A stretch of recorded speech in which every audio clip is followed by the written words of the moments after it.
Waves परिषद ही ऐतिहासिक येत्या काळात ही परिषद नवी उंची गाठेल तर पहिल्या परिषदेतच वेव्स परिषदेने जगाचं लक्ष वेधलं। पंतप्रधान नरेंद्र मोदींकडून वेव्स परिषदेचं कौतुक।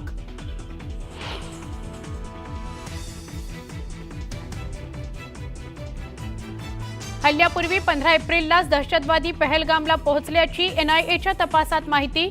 दहशतवाद्यांनी 3 सॅटेलाइट फोन वापरल्याचे एनआयएकडे पुरावे। संशयितांची कसून चौकशी सुरू।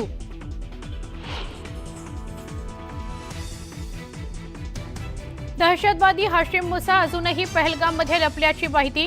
तर पाकच्या लष्कराकडून हाशिमला काश्मीरमधून बाहेर काढण्याचे प्रयत्न सुरू। वरिष्ठ सूत्रांची न्यूज 18 लोकमतला माहिती।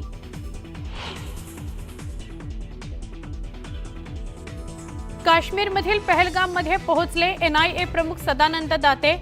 हल्ल्याच्या ठिकाणी जाऊन सुरू आहे तपास।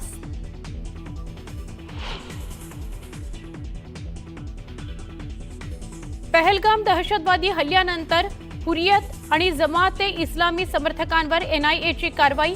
जवळपास 100 ठिकाणांवर टाकले छापे।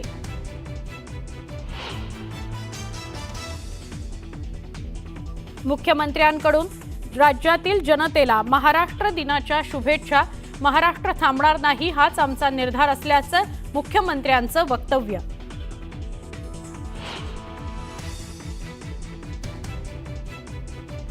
मनसे अध्यक्ष राज ठाकरे आणि सुप्रिया सुळे यांची हुतात्मा चौक परिसरात भेट। दोन्ही नेत्यांमध्ये मनमोकळ्या गप्पा। राज आणि सुप्रिया सुळे यांच्या भेटीमुळे चर्चांना उधाण।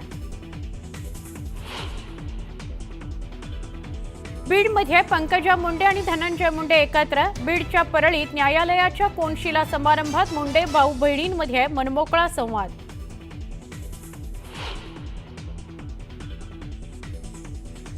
पुण्यात परशुराम आर्थिक विकास महामंडळ कार्यक्रमात रंगलं नाराजी नाट्य। अजित पवारांकडून वेळेच्या 10 मिनिटं आधी उद्घाटन। खासदार मेधा कुलकर्णींचा अजितदादांसमोर नाराजीचा सूर।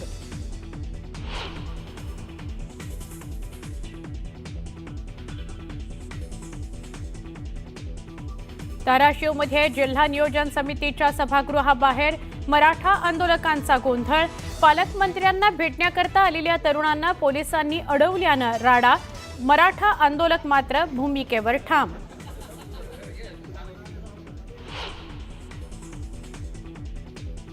व्यावसायिक सिलेंडरच्या दरात 17 रुपयांनी कपात। मुंबईत आता सिलेंडरचा दर असणार 852 रुपये। घरगुती सिलेंडरचा दर जैसे थे।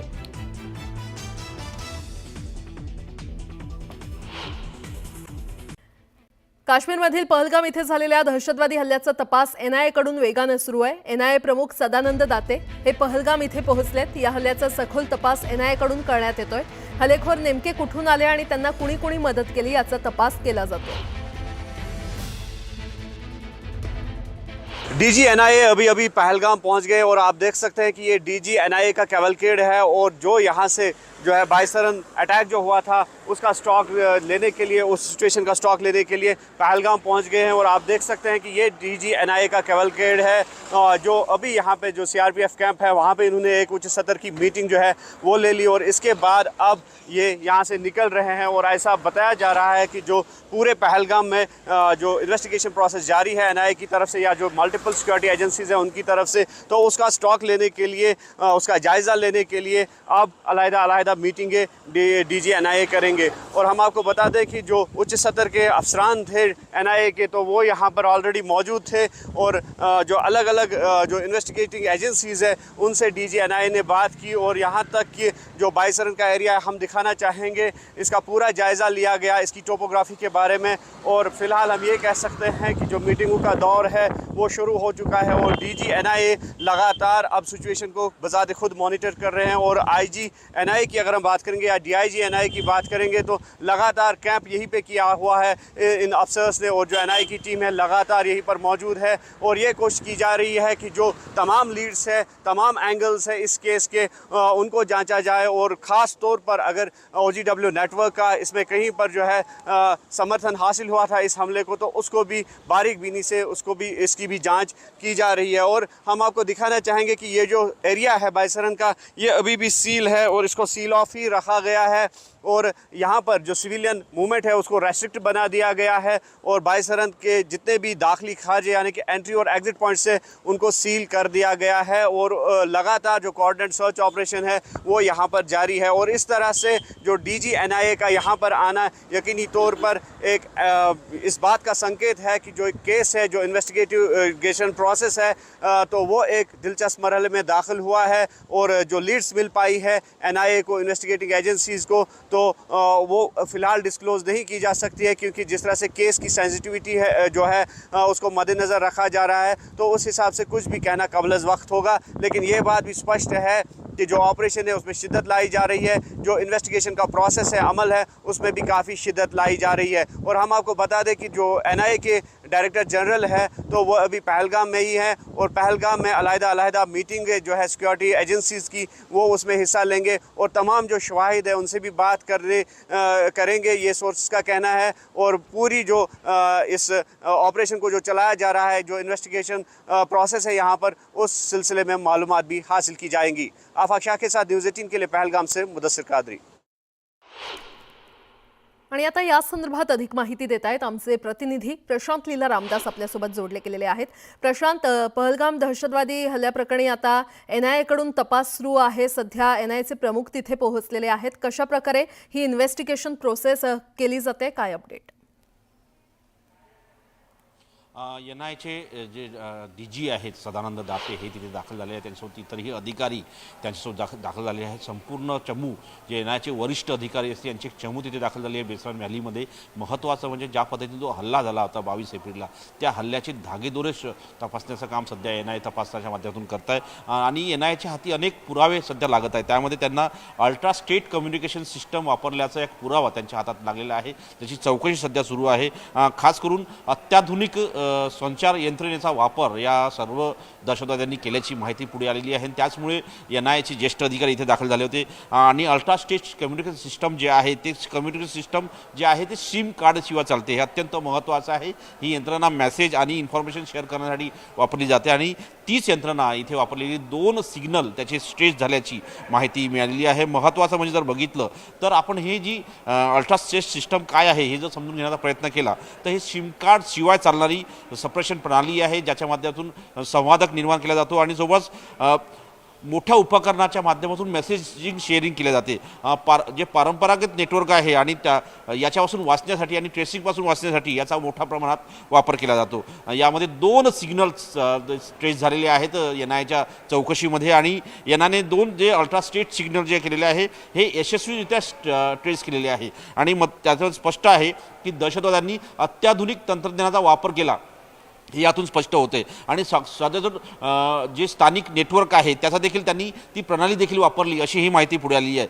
हा धोका अतिशय गंभीर आहे कारण की जर स्टेटची प्रणाली किंवा स्टेटचं नेटवर्क वापरलं गेलं असेल तर त्याचा ते ज्या पद्धतीने हस्तक्षेप केला गेला ते पाहणं महत्त्व आहे आणि ही गुप्त योजना राबवण्यासाठी या प्रकारचं परिपूर्ण तंत्र आहे अशा प्रकारची माहिती पुढे आली आहे। त्यामुळे एनआयए आता अधिक खोलवर जाऊन तपास करत आहे आणि त्याचमुळे ज्या पद्धतीची वातावरण जर बघितलं खास करून पाकिस्तानच्या याच्यामध्ये की त्यांच्या जे तार आहे हळूहळू पाकिस्तानच्या दिशेने जात आहे आणि त्यामुळे पाकिस्तानवरती संपूर्ण आंतरराष्ट्रीय पातळीवर आणि देश पातळीवर देखील मोठा दबाव निर्माण होत आहे। बरं प्रशांत, वेळोवेळी अपडेट घेत राहू। तुर्तास धन्यवाद या सविस्तर माहितीसाठी। दरम्यान पहलगाम दहशतवादी हल्ल्यानंतर भारताकडून प्रत्युत्तरात कारवाई केली जाण्याची शक्यता आहे आणि या भीतीनं पाक सरकारला धडकी भरली आहे। आयएसआय आणि पाकिस्तान सरकारनं लष्कर ए तोयबाचा प्रमुख हाफिज सईदची सुरक्षा वाढवलेली आहे। सईदच्या सुरक्षेसाठी माजी स्पेशल सर्व्हिस ग्रुप कमांडो नियुक्त करण्यात आलेत। सईदच्या निवासस्थानाबाहेरची सुरक्षा वाढवण्यात आलेली आहे। त्याच्या सुरक्षेसाठी स्पेशल सर्व्हिस ग्रुपमधील माजी कमांडो नियुक्त करण्यात आलेले आहेत। लाहोरमधील मोहल्ला जोहर इथल्या त्याच्या निवासस्थानी अतिरिक्त कर्मचारी तैनात करण्यात आलेले आहेत अशी सूत्रांकडून माहिती मिळते। सईदला जाणीवपूर्वक दाट लोकवस्ती असलेल्या भागात ठेवण्यात आल्याची माहिती आहे। या ठिकाणी पाकिस्तानी नागरिकांच्या घरांव्यतिरिक्त एक मस्जिद आणि मदरसा आहे। तो सध्या तुरुंगात असल्यानं कागदावर त्याचं घर तात्पुरत्या उपजेलमध्ये रूपांतरित करण्यात आले। तर 1 किलोमीटरच्या परिसरात सीसीटीव्ही कॅमेऱ्यांद्वारे सर्व हालचालींवर लक्ष ठेवण्यासाठी एक नियंत्रण कक्ष तयार करण्यात आल्याची सूत्रांची माहिती आहे। पहलगाम दहशतवादी हल्ल्याच्या तपासात एनआयएला मोठं यश मिळालेलं आहे। सूत्रांच्या माहितीनुसार अटक करण्यात आलेल्या OGW अर्थात ओव्हरग्राऊंड वर्करकडून मिळालेल्या माहितीनुसार मोठा खुलासा समोर आलेला आहे। हल्ल्यापूर्वी दहशतवादी बैसरन व्हॅलीमध्ये उपस्थित होते, तसंच ते दहशतवादी 15 एप्रिलला पहलगामला पोहोचल्याचंही निदर्शनास आलंय। बैसरन सोबतच आरू व्हॅली, अम्युजमेंट पार्क आणि बेताब व्हॅली या ठिकाणी दहशतवाद्यांनी रेकी केली होती। या ठिकाणी हल्ला होणार होता, पण सुरक्षा यंत्रणांच्या सतर्कतेमुळे तो टळला अशी माहिती मिळते। सुमारे 20 OGW ओळखले गेले असून अनेकांना अटक करण्यात आलेली आहे। त्यापैकी 4 ओव्हरग्राऊंड वर्कर्सनं पाकिस्तानी दहशतवाद्यांना मदत केल्याचं उघड झालंय। याशिवाय 3 सॅटेलाईट फोन वापरण्यात आल्याचे पुरावे देखील मिळाले असून त्यापैकी 2चे सिग्नल ट्रेस करण्यात यश मिळाले। दुसरीकडे 2500 संशयितांपैकी 186 अजूनही पोलीस कोठडीत असून चौकशी सुरू आहे।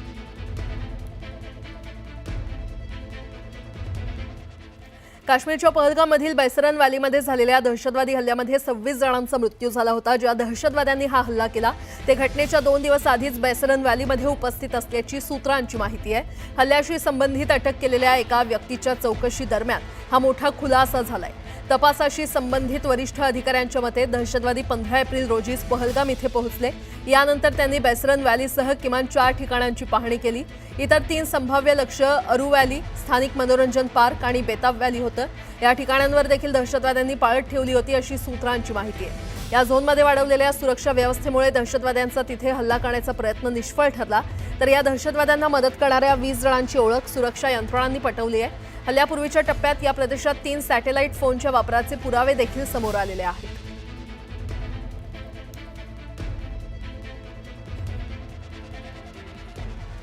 पहलगाममधील हल्ल्याचा राष्ट्रीय तपास संस्थेकडून सध्या तपास सुरू आहे आणि सूत्रांच्या माहितीनुसार हुरियत कॉन्फरन्सच्या विविध गटांवर आणि जमाते इस्लामीच्या समर्थकांवर जम्मू काश्मीरच्या अनेक जिल्ह्यांमध्ये छापेमारी करण्यात आली आहे। कुपवाडा, हंदवाडा, अनंतनाग, बांदीपोरा यासह 100 ठिकाणी छापे टाकण्यात आलेत। या छापांमध्ये मोठ्या प्रमाणात देशविरोधी साहित्य आणि डिजिटल पुरावे सापडलेले आहेत। तर हे पुरावे स्पष्ट करतात की बंदी असूनही या संघटनांनी दहशतवाद्यांसाठी ओव्हरग्राऊंड वर्कर नेटवर्क तयार करण्यास मदत केल्याचं समोर आलंय।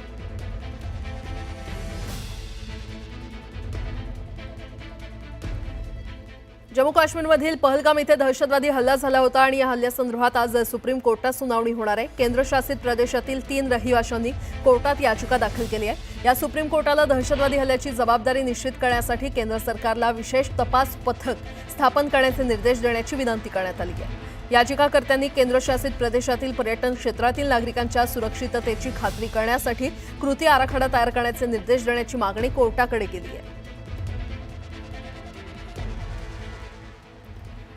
पहलगाममधील दहशतवादी हल्ल्यानंतर भारत पाकिस्तानवर कारवाई करण्याच्या तयारीत आहे आणि यामुळे पाकिस्तानमध्ये भीतीचं वातावरण निर्माण झालंय। या दडपणाखाली पाकिस्तान सरकारनं त्यांच्या राष्ट्रीय सुरक्षा सल्लागाराला तात्काळ सुट्टीवर पाठवलंय। सूत्रांच्या माहितीनुसार ISIचे प्रमुख असीम मलिक यांच्याकडे सुरक्षा धोरणांची सूत्र सोपवण्यात आलेली आहेत। ही हालचाल भारताच्या दबावामुळे घडल्याचं स्पष्ट दिसत असून पाकिस्तान सरकारमध्ये गोंधळाचं वातावरण आहे। तर भारताच्या हालचालींमुळे पाकिस्तानला आंतरराष्ट्रीय स्तरावर देखील मोठ्या संकटांचा सामना करावा लागतोय।